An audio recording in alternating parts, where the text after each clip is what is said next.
Greetings and bienvenue, midnight crew. Thank you for returning to this broadcast, and welcome to new viewers joining us for the first time. If you like a video, then feel free to subscribe. I have a long series of spoopy ghosty stories. It'll take me at least several millennia to pre-type, but I'll post them here eventually, guys. Okay, here it goes. Be me, about 13.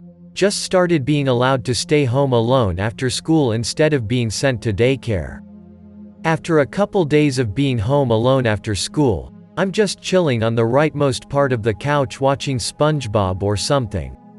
Out of the corner of my eyes, notice some adult man sitting on the other end of the couch. He had a newspaper he was reading, and he had blocked my view of his face. He was wearing typical Maine farmer, logger garb and brown work boots. Instead of just noping the fuck out of there, I just turned and looked at him as casually as I could. No one there. JPG. Okie dokie then. Went upstairs and locked myself in a bedroom. Probably cried because I was a little itch. Should probably explain that at this point I slept in a little offshoot of my dad and stepmom's bedroom because stepsister took my bedroom when she moved in. Dad was finishing the basement and building another bedroom down there. Where our basement is, there used to be a root cellar or something of the house on the property before us. House burned down. They were all farmers, loggers because Maine. Dad hangs up construction project because he's lazy. No more spooks. Tells sister about spooky farmer, logger man. She tells me about how she's had fucked up shit happen to her, too. In this lapse in shitstorm, we learn more about paranormal and the history behind our dad's house. We spend every other week at my mom's house, by the way. At some point, sister, about 4 years older than me, gets a Ouija board. Shit is dope.png. We play it in her bedroom at mom's house. Nothing too spooks happens. We had a spooky motherfucker say that he was born in the year 666, so we banished the shit out of him. As time goes by, sister used board with others a couple times, sometimes regales me with spook stories. Some bad shit starts happening to her. She also starts having horrible nightmares in which she kills everyone she loves. No more Ouija board. She locked it in a box and hid it somewhere in mom's house. We just now found it, years later. She didn't even remember where it was. My grandfather had cancer and was sick in the hospital. We all knew that he was not going to live through it this time. My sister, father, and I each have a copy of the same photo of my grandpa in our bedrooms. It's from back when he was in the military, so he's a young man in it. Wake up in the middle of the night, feeling immense grief. Eyes locked to picture of Papa, Grandpa. Start crying uncontrollably, but making so sound for some reason. Mention it to sister next morning. Same thing happened to her at the same time exactly. Like 12:37 I think. Go to school, come home, chill out. Dad comes home. He tells me he needs to talk to me, Ethan. Me. Papa, he's chokes up, he's dead, Ethan. Dad bursts into tears and hugs me like he never has before. He says he was driving home from the hospital last night when he got the call. He says that Papa died at 12:37. This next part takes place the better part of a year after the first post. Background, geological information. We live in Maine. My aunt's house is just down the road. Like, only one house between us. Have 2 cousins, twins, 3 years younger than me. Sister is 4 years older than me. Parents are divorced, switch house every Friday afternoon. Mom is remarried, dad is living with a woman. Her daughter is about 1 year younger than me and took my bedroom when she moved in. Mom believes in spooks, dad is very skeptical. Much to my happiness, dad starts building room in basement again. Sister starts dating another female person. I guess my sister is bi. Who is known to be sensitive to spooky paranormal shit. Anyways, one day I'm just chilling out while no one else was home. School's out because school vacation. Wake up. everyone else is already gone, and start changing. Feel like somebody's watching me from the closet. Cannot shake the feeling. Grab my handy dandy pocket knife and whip open the closet door, panic and stab a sleeping bag. Well shit. JPG. Go downstairs and eat breakfast. Chilling watching TV, hear sound. What? Look in kitchen, where sound is coming from. Swear that I can see someone trying to open the basement from the inside. We sometimes lock the basement door, which locks from outside, because if someone were to break in, it would be through the bulkhead. Assume that my sister, who just moved into the almost finished room downstairs, giving me her original bedroom, woot, is actually still home and locked downstairs. Figure that my dad just hadn't yet lost the habit of locking the basement door. I was going to open the door, but something told me not to. Instead I called my sister, who was like, "Nah mate, I'm out with my girlfriend." Oh shit, oh shit, oh shit. Go upstairs and grab the picture of Papa and his old cane. Only things I have left of him. Please save me, Papa. Going down the stairs with the intent of leaving this god-forsaken house. Halfway downstairs I suddenly can't move. You know how houses have spots that creak and stuff? Well, everywhere in my house that I have ever heard creak start creaking. House starts to shake. Lose vision, only see darkness. Feel hand on shoulder. Start running. Apparently fear broke my paralysis. Feel for front door and exit house. Vision comes back as soon as I go over the threshold. Run to aunt's house. Get to aunt's house and hang out with 2 younger cousins for a bit. Sister gets dropped off at home. I go see her and she's waiting on the front porch. Tells me to go get cousins. I do, and I see a face looking down from my stepsister's bedroom window while I walk them around to the front of the house. They see it too. No words are shared between any of us, but we all look at the same spot. I tell my sister about what I saw. Cousins say that they saw the same thing too. I only saw an outline, but they saw a full-on person. They each describe it separately in the same way. Sister goes pale. Takes out picture of a friend of hers that had killed herself about 2 weeks ago. Cousins say that it's the person they saw. Feels.png.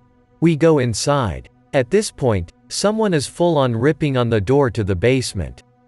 Get spooked and leave again, only to return home when my dad got out of work few days later. Sister's girlfriend, who's sensitive to the paranormal, supposedly walks through the house. We haven't told her about what's happening, only that it's spooky. This is what she said. There's an extremely dark presence in the basement. Another one just as bad as in Ethan's, closet. Stepsister's room is completely clean, actually feels happy and safe. For the most part, the rest of the house feels sort of neutral. A couple weeks ago I got paired with some guy on a field trip and he started talking about spooky shit. Turns out the friend that self-ended before spooking me from my stepsister's window was his brother. His brother is known to float about sometimes and make people feel safe. Hunter, if you're reading this, I have some words about your brother. He was a great man, and he probably saved us from some pretty scary shit. My sister loved him like a brother, and if he's even half as good as people say he is, then he was still a far better man than I could ever be. I pray that one day he can fully leave this wretched earth and take his place among God's angels. Fast forward a couple weeks. Things are quiet now that Dad is done with construction. Go to Papa's funeral. Dad and I drive Papa's car, a 4-door 57 Chevy with all original parts, to the funeral with the urn of his ashes. Car is in pristine condition, and I often assure Papa that he'll be stuck up there with some knockoff for a good long while, because his baby won't be going up to heaven with him as long as my dad's around to take care of it, when I pray. Probably more reliable than most new cars. We have the funeral, and then we go to leave for the reception. Dad and I are the first to leave the cemetery. Dad revs the engine a bit because all of Papa's old-timer car nut friends are there and he wants them to be able to see the car in action one last time. The car stalls. This car never has any problems. Later on, Dad tells me a few things. The night that my sister and I woke up and started crying, he never actually received a phone call. He was driving past the cemetery where we eventually buried Papa, and it was a little foggy. At exactly 12:37, a man came out of the fog, walking towards his car. Fogman is hit by my dad and instantly disappears. Dad starts crying and says that he knew right then and there that Papa was gone. Keep in mind, my dad is insanely skeptic of paranormal stuff. He didn't get the call until the next morning. But Dad also says this: at the funeral, when the car stalled, I swear on my life I heard Dad, Papa, say, "I told you not to beat on my car, goodbye, son." Be like 16. On family vacation with aunt, cousin, and mother. Spending 5 days in Gettysburg. Do all the ghost tours and shit. I'm kinda into ghosts at this point. Watched a lot of ghost hunting shows and read dumb-ass first account hunting books. Never actually experienced anything real and tangible. We visit the original home of Jennie Wade. She was the only Gettysburg civilian killed directly during the Battle of Gettysburg. At this point in the trip, I haven't experienced a damn paranormal thing. We're in this house learning about like bread and where the bullet landed. I'm walking around reading this shit when suddenly it feels like I can't breathe. My pulse grows faster, my heart's beating like crazy. Feels like a panic attack or a heart attack, but I've never suffered either before. Like I'm choking for air, but I know I'm not dying. Room starts spinning, I can't fucking see straight. I run out of the fucking house so fast. My family members all wondering what's wrong with my dumbass. Jennie Wade was pissed at me. Don't believe in the paranormal. Don't get scared by this stuff. But I've experienced some truly unexplainable things here, so, be like 19. Can't remember if still considered myself a Catholic believer. Be in bed thinking about the day, or whatever. Fully awake, sheets get tugged hard from one side of the bed. As I find no explanation, just kept my eyes closed and started praying until I fell asleep. I've experienced something like that too. Sleeping. Feel my blanket getting pulled. Grab blanket, eyes still closed and yank. Blanket is not moving. Think it's my BF stealing my blanket, so open my eyes ready to yell at him. He is sound asleep on the other side of the bed my blanket is getting pulled at. WTF. Something pulls harder, blanket almost gone under bed.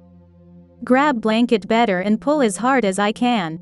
Whatever was gripping it lets go. Try to go back to sleep, shitting myself silently. I've got a creepy story that I haven't shared with anyone else for fear of coming off as insane, but here it goes. Be me when I was 15. Be lying in bed at about 2 a.m., can't sleep. Normally I sleep like a rock when after I take a tab of melatonin, but not tonight. Suddenly feel acutely paranoid, not just restless or uncomfortable in the dark. I start looking around the room for some cause for my paranoia. Spook myself on a shirt hanging in my closet. Just as I finally start to put my mind at ease, a wave of paranoia hits me again. Now I'm fully awake, sitting with my back to a corner since my bed was in the corner of my room. I'm too scared to get off my bed to leave my room or hit the light switch. I feel a bump from under my bed. The gap between the floor and my bed is too narrow for any person to fit under there, and my dogs were sleeping with my parents. Thoroughly terrified, not thinking straight, call my dog's name quietly. Silence. Call it a little louder. Feel another, more violent bump. Scream like a little itch. Hear shuffling from my parents' room next door.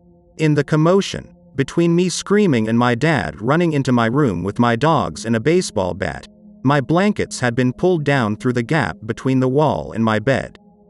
This gap is only about 1/2 of an inch wide. I told my dad I just had a nightmare.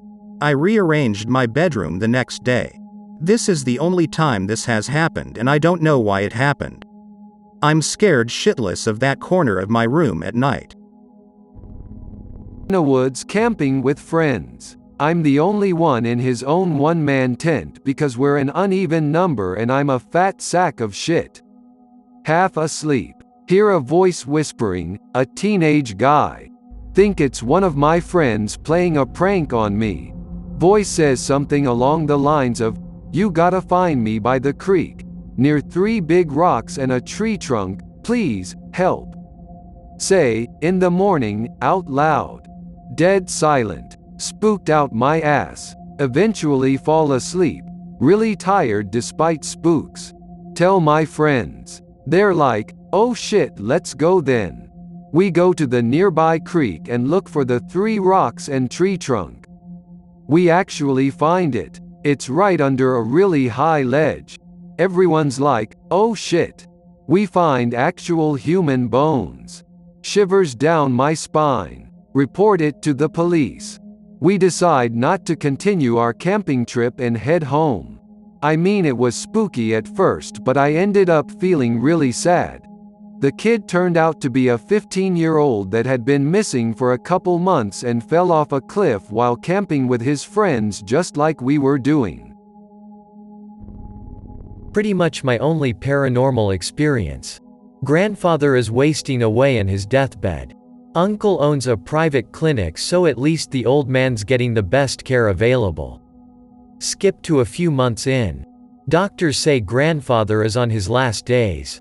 The entire family visits from all over the country. Grandmother sits beside him and begs him not to leave her. "Don't worry, doll, I'll come for you in 30 days. He smiles and draws his last breath. About a month goes by. I completely forget what grandfather said. Grandmother calls to ask me to go stay with her for the weekend. Why not? PNG. I could use some fresh air. Long drive across state is uneventful and the countryside is beautiful. Arrive on Friday night. The farmhouse and the grounds are in tip-top shape. God bless the locals for helping grandmother keep on top of things. Still, I can't shake the feeling that I'm being watched as I walk to the front porch. Grandmother is happy to see me. She makes me a hot chocolate and we chat for a while before going to bed. Saturday flies by. Old photo albums, war stories, tending to roses and digging up childhood toys of mine from the attic. Despite her kind smiles and a mild boost in energy, grandmother seems uncomfortable somehow. I keep catching myself looking behind my back at odd moments because of that tingling you get in your spine when someone is staring at you. Obviously no one's ever there. Saturday night we watch some old Thanksgiving dinner tapes and laugh about stuff over mellow wine. Time for bed. I suddenly wake up in the middle of the night. I get that thing when your whole body convulses because you fell on your bed. I take a look at my phone and it's something like 3:30. I debate with myself on whether I should go get a glass of water, pee, or go back to bed. ANOOON. ANOOOOOOON. Grandmother is screaming her lungs out and I nearly shit myself. I jump off my bed and run to the master bedroom at the end of the hallway. The door is open. Grandmother is sitting on the bed, crying. "What happened? I'm sorry, I didn't mean to scare you. He wanted me to get my coat. He said it's cold outside." I'm about to ask, "Who?" when I finally put 2 and 2 together. I start to walk to her to give her a hug when I stumble on something. I look down to see grandmother's favorite knit coat in the middle of the room. I also do not believe in the paranormal, but I have one personal experience that I cannot explain, same as you. Be around 17. Lying awake one night, can't sleep well. I usually sleep with my head under the covers, both because I'm a scared bitch and it's comfortable. This night, my head was above the covers cause I wasn't about to doze off. Quite suddenly, I hear what sounds like a sharp intake of breath, or a cough. I don't remember exactly, but it was some sort of vocal breathing noise. My bed is against the wall, and I was facing out toward the rest of my room. The sound seemed to originate about 5 feet in front of me, but I couldn't see anything because my room was pitch dark. I lay kinda stunned for maybe 3 seconds before going full spooked mode and diving under my blankets. Usually, you can just chalk things like this up to your brain mishearing something like the house settling. Except that maybe 30 seconds later, I hear the same fucking sound. Unmistakably vocal, like a breath, in my room. I just laid still and tried not to piss myself for a few minutes. Eventually, I heard one more sound that seemed to be that of something taking quiet steps toward my door. There's one more thing that I realized later that sealed it for me as something that I couldn't explain. Because I find it really hard to get up in the mornings, my alarm clock was set up on the other side of the room from where my bed is. It has an LED display, and at night when I have night vision it's enough to faintly illuminate everything in my room with at least an outline of some sort. However, when my eyes shot open after hearing the noise for the first time for those few seconds, I could see absolutely nothing. I believe that during that time, something must have been present and blocking the clock light from reaching anything else. I hope that you enjoyed tonight's broadcast. If you enjoyed tonight's story, then please subscribe to the channel as more Greentext will appear daily. A new broadcast will appear when the clock strikes midnight Central Time.